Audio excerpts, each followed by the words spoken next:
Aujourd'hui avec le pasteur Joseph Prince. La semaine dernière, nous avons abordé ce que Dieu est en train de faire en ces jours, comme cela a été prophétisé dans Ésaïe au chapitre 59. Regardez à l'écran, il est dit « On craindra le nom de l'Éternel depuis l'Occident et sa gloire. On craindra sa gloire depuis le soleil levant, quand l'adversaire viendra comme un fleuve. » C'est ce que nous voyons se produire, même dans le monde d'aujourd'hui. Maintenant, ce n'est en aucun cas la seule explication, d'accord ? Je ne dis pas que cela fait référence à la pandémie du coronavirus qui prévaut actuellement, mais c'est inclus. Dans les derniers jours, l'ennemi fera des choses qui vont recouvrir la terre. Il essaie d'imiter Dieu, où Dieu dit « Comme le fond de la mer est recouvert par l'eau. Amen. Ainsi sera ma gloire. Amen. Ma gloire sera comme le fond de la mer qui est recouvert par l'eau. Et chaque partie de la mer est en fait de l'eau. Amen. Donc la gloire de Dieu couvrira la terre. Alors le diable essaye de rivaliser avec Dieu. Il essaie d'imiter ce que Dieu fait. Mais sa gloire à lui est une pandémie et nous savons que c'est mondial. Mais voyez ce qui va se passer quand ça arrivera. La Bible dit, quand l'adversaire viendra comme un fleuve, l'Esprit de l'Éternel lèvera un étendard contre lui. Et en hébreu, lever un étendard est en fait mettre en déroute l'ennemi. Amen. Dieu le mettra en fuite. Amen. Dieu le mettra en déroute. Louez le Seigneur. Et quelle est la clé ? Continuez à lire. Remarquez que c'est l'Esprit de l'Éternel qui fera cela. Nous nous reposons en lui. Ce n'est pas nous qui le faisons. L'Esprit de l'Éternel lèvera l'étendard contre lui. Le Rédempteur viendra pour Sion, pour ceux de Jacob qui se convertiront de leurs péchés, dit l'Éternel. Et le verset 21 dit, « Ici se trouve le secret. Et pour moi, voici mon alliance avec eux, a dit l'Éternel. Mon esprit, qui est sur toi, et mes paroles que j'ai mises dans ta bouche, ne se retireront pas de ta bouche, ni de la bouche de ta postérité, ni de la bouche de la postérité de ta postérité, a dit l'Éternel, dès maintenant et à jamais. » Remarquez que Dieu dit « Voici mon alliance ». C'est l'alliance que Dieu fera avec nous ces jours-ci. Et nous savons que nous sommes le peuple d'aujourd'hui. Nous sommes le peuple de ce verset 21. Son esprit est sur nous. Et ces paroles, il les a mises dans nos bouches. Qu'est-ce que c'est ? Je sais bien que les paroles de Dieu peuvent être dans une langue connue, que ce soit l'anglais ou le français, d'accord, dans de nombreuses parties du monde. Mais je crois que cela parle de l'époque dans laquelle nous vivons. Quand Dieu nous remplit du Saint-Esprit, son esprit est sur nous, et nous parlons dans cette langue céleste. Nous parlons dans la langue de la prière du Saint-Esprit. Et remarquez que la Bible dit, il y a un lien entre cela et ce passage. Quand l'adversaire viendra comme un fleuve, l'Esprit de l'Éternel lèvera un étendard contre lui. Et 2 versets après cela, il est dit, voici mon alliance avec eux, mon esprit sera sur eux. Et je mettrai mes paroles dans leur bouche. Amen. Et mes paroles ne se retireront pas de leur bouche. Maintenant, nous voulons que nos enfants soient remplis du Saint-Esprit aussi. Nous voulons qu'ils marchent dans les voies du Seigneur. Nous voulons que le Seigneur ait un impact dans leur vie. Amen. Mais la clé est, remarquez l'ordre chronologique ici. Premièrement, ces paroles ne se retireront pas de votre bouche tant que vous gardez vos paroles dans vos bouches. Amen. Puis elle s'étendra aux prochains descendants, d'accord, c'est-à-dire vos enfants. Ni de la bouche de tes descendants et sur tes petits-enfants. Amen. Ni de la bouche de ta postérité, la descendance de ta descendance. Donc je veux vous encourager, enfants de Dieu, continuez à prier par l'Esprit. Amen. Et nous avions abordé la loi et la grâce. Et cette prière spéciale, qui est unique pour cette nouvelle alliance de la grâce. Pendant cette nouvelle alliance de la grâce, nous voyons ce don se manifester. Amen. En fait, c'est le langage de la prière qui n'a jamais existé dans l'Ancien Testament. En fait, ils priaient dans l'Ancien Testament, mais ils priaient avec leur intelligence qui est limitée. Alors que le jour de la Pentecôte étant arrivé, ils furent tous remplis du Saint-Esprit et se mirent à parler en d'autres langues, comme l'Esprit leur donnait de s'exprimer. Amen. Nous avons vu la semaine dernière ce discours élevé. Ce n'est pas une parole faible, et ce n'est pas du charabia. C'est un discours élevé et digne. Amen. C'est la définition du mot s'exprimer ici. Donc, c'est une prière unique. La prière 2.0, qui existe spécialement pour ce peuple de la Nouvelle Alliance. Amen. Qui a le Saint-Esprit en eux. Pas seulement sur eux, mais en eux. Dans l'Ancien Testament, ils avaient le Saint-Esprit sur eux. Il venait sur eux pour une tâche et un but précis, et ensuite il les quittait. Amen. Il est venu sur Samson. Amen. Et Samson a pris la mâchoire d'un âne et s'est battu contre 1000 hommes et les a tués. Puis l'Esprit l'a quitté. Amen. L'Esprit est venu sur David. Amen. Qui a prophétisé et ensuite il l'a quitté. L'Esprit venait sur un certain serviteur de Dieu, un prophète de Dieu, qui prophétisait puis l'Esprit le quittait. Mais Jésus dit, le Saint-Esprit qui est avec vous dans la chambre haute, Jésus l'a dit, il sera en vous. Amen. et il sera avec vous pour toujours. Alléluia. Nous sommes donc le peuple de la nouvelle. Nous avons le Saint-Esprit en nous. Donc, plus vous priez par l'Esprit, plus vous serez guidés par l'Esprit. Amen. Pasteurs et dirigeants, vous pouvez voir votre peuple dans l'Esprit. Et le Seigneur placera dans votre cœur, il éclairera ceux qui ont besoin d'attention dans l'Église. Amen. Ne vous sentez pas perdus. En fait, c'est inconfortable pour notre chair. Mais pour notre esprit est vivant, car il sait qu'il peut marcher dans la foi encore plus pendant ce temps. Maintenant, Dieu promet quelque chose. Quelque chose de nouveau. Dans l'Ancien Testament, il a prophétisé sur notre époque, dans Ésaïe 41, à propos d'une nouvelle arme. Regardez ça dans Ésaïe 41. « Voici, j'ai fait de toi un traîneau à battre, tranchant, neuf, à double dent. » Maintenant, ces mots à double dent viennent de l'hébreu et ils signifient double bouche. Double bouche du mot « paix », votre bouche. Tu battras les montagnes et tu les détruiras en poussière. Et tu rendras les collines comme de la balle. Tu les vanneras, et le vent les emportera, et le tourbillon les dispersera. Et toi, tu t'égayeras en l'Éternel. Tu te glorifieras dans le Saint d'Israël. Maintenant, il est dit que Dieu vous donnera un traîneau à battre, tranchant, neuf. Nous allons voir ce traîneau à battre, à double dent. Qu'est-ce que cela signifie? Mais avec cette arme, voyons l'effet de ce nouveau traîneau à battre. Il est dit, tu battras les montagnes. Les montagnes sont des problèmes énormes. Jésus a parlé de montagnes. Dans Marc 11, il nous dit, si quelqu'un dit à cette montagne, retire-toi de là et jette-toi dans la mer, alors ça peut être une maladie, ça peut être un problème dans votre corps, ça peut être une dépression, peu importe ce que c'est. Jésus dit, si c'est un problème qui vous pèse, parlez-lui. Amen. Jésus dit, ayez la foi en Dieu. Parlez-lui. Amen. Dites, retire-toi de là et jette-toi dans la mer. Et il le fera. Amen. Il se retirera. Ne doutez pas dans votre cœur. Croyez que ce que vous dites arrive et vous le verrez s'accomplir. Et Jésus continue en disant, tout ce que vous demanderez en priant, croyez que vous l'avez reçu et cela vous sera accordé. Nous connaissons bien ce verset. Nous avons parlé à la montagne, mais que se passe-t-il quand vous parlez et qu'il semble que la montagne ne bouge pas? Alors, je sais bien que certains diront qu'il suffit de continuer à parler. Mais vous savez que Dieu a d'autres armes aussi. Louez le Seigneur. Souvent, quand quelque chose ne semble pas bouger, quelque chose refuse de bouger, cela appelle à quelque chose de plus. Amen. Et je crois que ce traîneau, c'est l'arme. Car tu battras les montagnes et les détruiras en poussière, et tu rendras les collines comme de la balle. Tous vos problèmes deviendront comme de la paille. Aimeriez-vous que vos problèmes deviennent comme de la paille? Que le vent emporte. Amen. Maintenant, regardons d'abord ce traîneau à battre. Vous remarquez l'homme debout sur le traîneau à battre. Donc, ce qu'ils font, c'est qu'ils prennent une portion du grain récolté, qu'ils répandent autour, en cercle, juste à l'endroit où le traîneau passera. Donc, quand les bœufs tirent le traîneau, des enfants assis ou debout sur le traîneau exercent une pression sur le grain. Et cette pression va séparer la paille du grain. Remarquez que c'est un travail fastidieux. Vous tournez, vous battez le grain qui est en dessous. Vous priez. Plus vous tournez, plus vous priez par l'esprit, plus vous battez la montagne. Ce n'est pas Marc 11, 22 où vous parlez une fois et ça arrive. Amen. C'est la battre petit à petit. Amen. Portion par portion, jusqu'à ce que vous rendiez les collines comme de la balle. De la montagne, elles deviennent des collines et deviennent de la balle. Vous connaissez la balle, la paille, là où le traîneau à battre sépare le grain. La partie comestible du grain, la partie que l'on mange, de l'enveloppe, la balle. Et l'étape suivante est celle-ci. Tu les vanneras, et le vent les emportera, et le tourbillon les dispersera. C'est quoi le vannage? Si vous regardez cet homme ici, après que le grain soit séparé, d'accord, de la paille, voici ce qu'il fait. Il prend la fourche à vanner. Pouvez-vous voir que c'est comme une énorme fourche, généralement faite de bois. Et ce qu'il fait, c'est que après le battage, vient le vannage. Ce n'est pas l'inverse. C'est toujours après le battage. Puis, il le vannera. Il le prendra, car ce qui s'est passé, c'est que le grain a été séparé de la paille.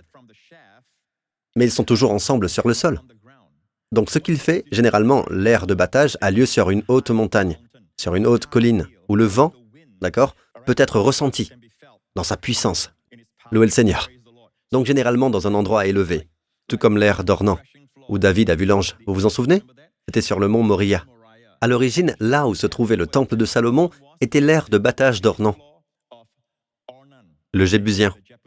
Il avait une aire de battage. Donc les aires de battage sont sur un endroit élevé pour profiter du vent. Donc ce qu'ils font, c'est qu'ils prennent la fourche à vanner et ils creusent dans le tas qui a été écrasé, plutôt séparé du grain. Mais il y a beaucoup de paille en dessous. Comment pouvez-vous vous débarrasser de la paille? Ce sera très fastidieux de les ramasser une par une. Alors ce qu'ils font, c'est qu'ils prennent la fourche à vanner et avec le vent qui souffle, ils s'assurent qu'ils ne sont pas dans la direction du vent car la paille pourrait leur faire mal aux yeux. Ils vont dans le sens de la direction du vent. Laissez-vous porter par le vent, mes amis. Et ils le lancent en l'air. Et le vent portera la paille. Vous savez pourquoi? Le grain est plus lourd que la paille.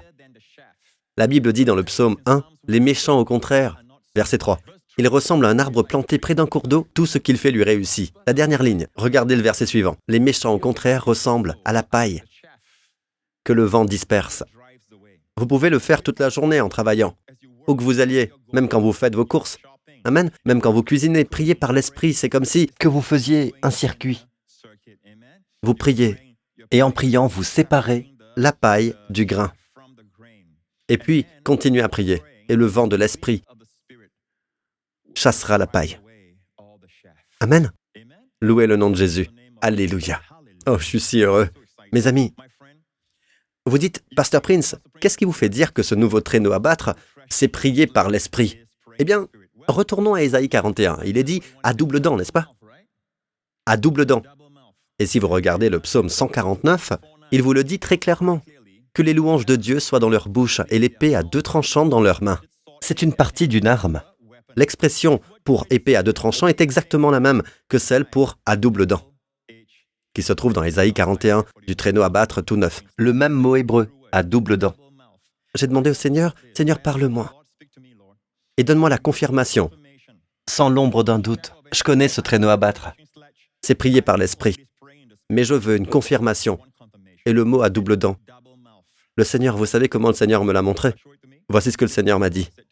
Une nuit, je me suis réveillé littéralement au milieu de... C'était le matin alors, d'accord, mais c'était encore dans mon temps de sommeil. Je me suis réveillé au milieu de mon sommeil et j'ai entendu ces mots. Langue séparée. Langue séparée. J'ai compris. Amen. Le jour de la Pentecôte. Quand le jour de la Pentecôte arriva, Amen, il vint du ciel comme un bruit comme celui d'un vent violent qui remplit toute la maison où ils étaient assis. Et la Bible dit dans Acte 2, il leur apparut des langues séparées. Dans la version Osterwald, c'est ce que j'ai entendu. Mais dans la Darby, il est dit des langues divisées, comme de feu. Et elles se posèrent sur chacun d'eux. Séparé signifie divisé, langue divisée, langue à deux tranchants.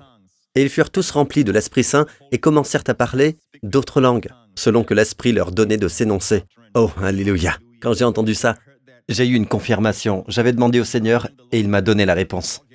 Au milieu de mon sommeil. Amen. J'ai entendu des langues fourchues, comme des animaux à pattes fourchues, le sabot divisé, d'accord? En deux. Des langues doubles, divisées en deux. Ici, c'est le mot divisé dans la Darby. Et mes amis, c'est un double tranchant. C'est à double dent. Une épée à double tranchant. Alléluia! Une épée à double tranchant. Ça vous rappelle aussi Hébreux 4.12. Hébreux 4.12 dit « En effet, la parole de Dieu est vivante et efficace, plus tranchante que toute épée, à deux tranchants, pénétrante jusqu'à séparer âme et esprit. Et la parole de Dieu peut traverser les jointures et moelles. Elle juge les sentiments et les pensées du cœur. » Mes amis, les mots « épée à deux tranchants » est un mot grec. Bien sûr, votre Ancien Testament est en hébreu. Ceci est le Nouveau Testament. Donc le Nouveau Testament en grec dit que l'épée à deux tranchants est un mot « distomos ». Distomos. Le mot « di » signifie « diviser », « deux ». Comme vous dites « diviser », qui signifie « en deux ». La dichotomie en français, non? Tous ont la même idée que le grec. « Di » signifie « diviser », dichotomie. Distomos, si vous les séparez, di de stomos. Stomos, c'est le grec pour bouche. Littéralement bouche. Stomos est la bouche. Donc, di signifie deux bouches. Alléluia. Oh, allez, alléluia. Que quelqu'un crie, louez le Seigneur. Merci Jésus. Amen. Deux bouches, la parole de Dieu est une épée à deux bouches. Alléluia. Amen. Maintenant, je ne dis pas que ce n'est pas la parole de Dieu, la parole écrite, etc. Mais c'est la parole de Dieu, plus dans le domaine de la prière par l'Esprit. et elle est pénétrante, jusqu'à séparer âme et esprit. Maintenant, nous nous demandons souvent, est-ce que c'est moi? C'est l'âme? Ou est-ce le Saint-Esprit qui parle? Lorsque vous demandez « est-ce moi ?», vous dites « est-ce mon âme ?» Quand vous dites « est-ce le Saint-Esprit ?», c'est l'Esprit. Mais quand vous priez par l'Esprit, vous pouvez discerner. Vous avez une sensibilité qui vous permet de savoir si c'est vous ou si c'est un esprit. Alléluia. Amen. Oh, je m'estime heureux d'avoir prêché à moi-même. Maintenant, voulez-vous recevoir plus? En fait, j'ai encore quelque chose à vous dire. Amen. Et ceci vient encore de la Révélation. Vous savez, de l'Ancien Testament, où il est dit « quand le fils de celle qu'il n'aime pas », quand un homme a deux femmes, l'une est une femme qu'il n'aime pas, l'autre est une femme qu'il aime à cette époque. Mais quand il s'agit d'héritage, le fils de la première femme, même si elle est rejetée, d'accord? Le fils doit être celui qui a une double portion. Deutéronome 21 nous dit, regardez cette partie-là, il reconnaîtra au contraire comme premier-né le fils de celle qu'il n'aime pas, et il lui donnera une double portion de son bien. Car ce fils est le premier de ses enfants, le droit d'aînesse lui appartient, une double portion de son bien. Savez-vous ce que j'ai découvert sur ce mot, double portion? Mon ami, il est écrit Shenaim Peh. Ça veut dire double bouche. Alléluia! Le mot double portion est double bouche. Alléluia! Vous avez compris? Amen. Vous vous souvenez d'Élisée? Élie était sur le point d'être enlevé par le Seigneur. Amen. Et Élisée le savait. Le temps du départ d'Élie arrive. Et Élie s'est tourné vers Élisée et lui a dit, « Que veux-tu que je fasse pour toi ?» Et voici ce que répondit Élisée. « Dis-moi ce que tu veux que je fasse pour toi. » Élie dit à Élisée, « Avant d'être enlevé loin de toi. » Élisée répondit, « Qu'il y ait sur moi une double part de quoi? Une double part de ton esprit sur moi. » Mais vous savez ce qu'il dit dans l'hébreu? Oh, quand j'ai découvert ça, je vous le dis, j'ai eu comme des frissons. J'étais dans mon bureau. J'étais tellement heureux. Amen. Il y a quelques années, quand Dieu m'a dévoilé ça, j'étais si enthousiaste. J'étais impatient de prêcher à ce sujet, mais je n'en ai jamais eu l'occasion, jusqu'à ce que l'Esprit de Dieu m'en donne l'opportunité. Aujourd'hui. Amen. Et le mot est là. Double bouche. Alléluia. Qu'il y ait sur moi une double bouche de ton esprit. Amen. Élie dit, tu demandes quelque chose de difficile.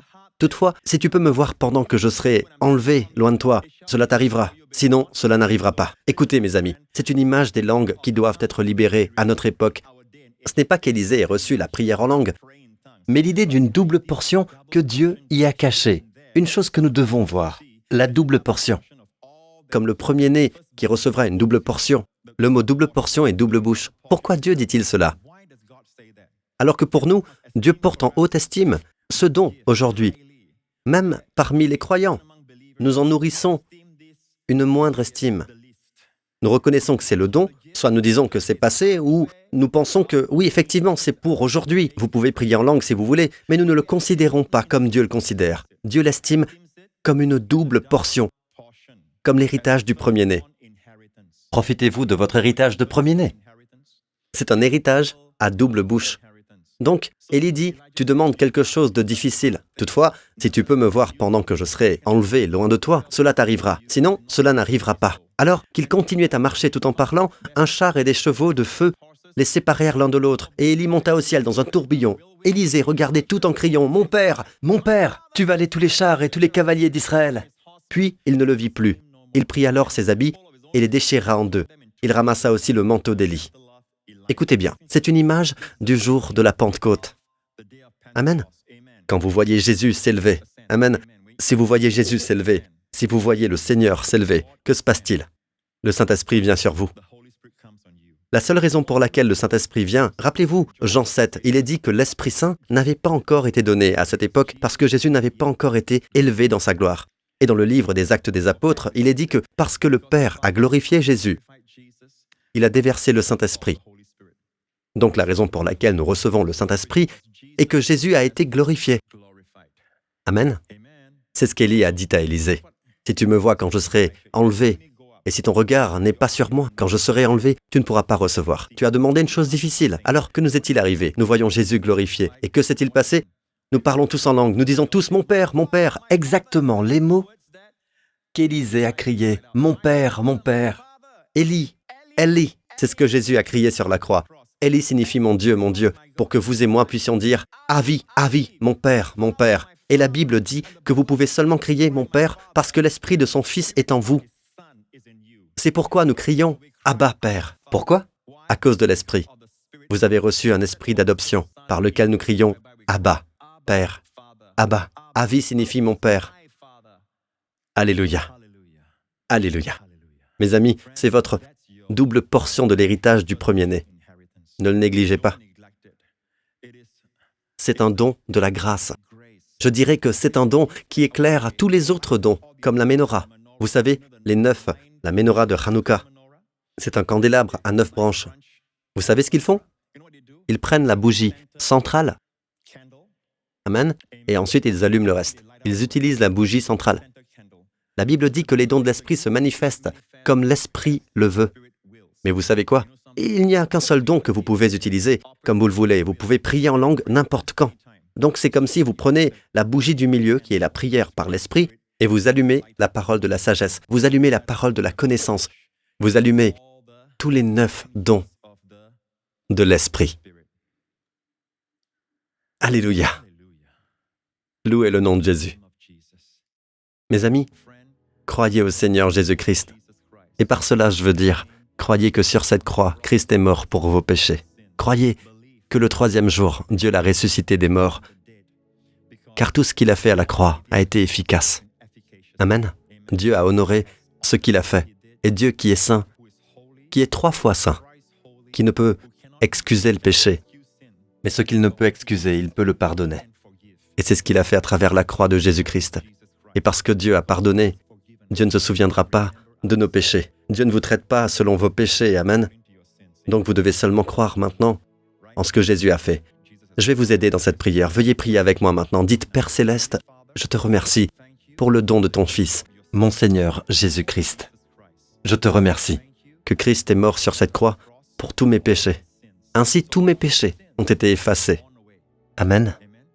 Je n'ai plus ce statut, Seigneur, de pécheur. Je suis maintenant né de nouveau, juste. Amen. Juste grâce au sang de Jésus. Je te remercie, Père, d'avoir ressuscité Jésus d'entre les morts pour témoigner que tous mes péchés ont été effacés. Jésus-Christ est mon Seigneur et mon Sauveur. Je suis né de nouveau. Je suis dans un nouveau royaume, Seigneur. Je ne suis plus dans le royaume des ténèbres. Je suis une personne nouvelle, toute neuve. Enseigne-moi de plus en plus, Seigneur, ce qui m'appartient. Apprends-moi de plus en plus sur Jésus, ton merveilleux Fils. Amen, au nom de Jésus. Et tout le peuple dit, Amen. Louez le Seigneur. Je suis si heureux pour vous. Je suis si heureux. Louez le Seigneur. Bien, peuple de Dieu, levez-vous, si vous le pouvez. Louez le Seigneur. Amen. Levez vos mains. Où que vous soyez à regarder ce programme en ce moment, que le Seigneur vous bénisse, vous et vos familles, tout au long de cette semaine. Que le Seigneur vous bénisse avec les bénédictions du Père Abraham, les bénédictions du Deutéronome 28. Que le Seigneur fasse briller son visage sur vous, vous protège, vous et vos proches, tout au long de cette semaine. De tout virus Covid-19, de toute infection, de toute maladie, de tout danger, de tout dommage, du pouvoir du malin.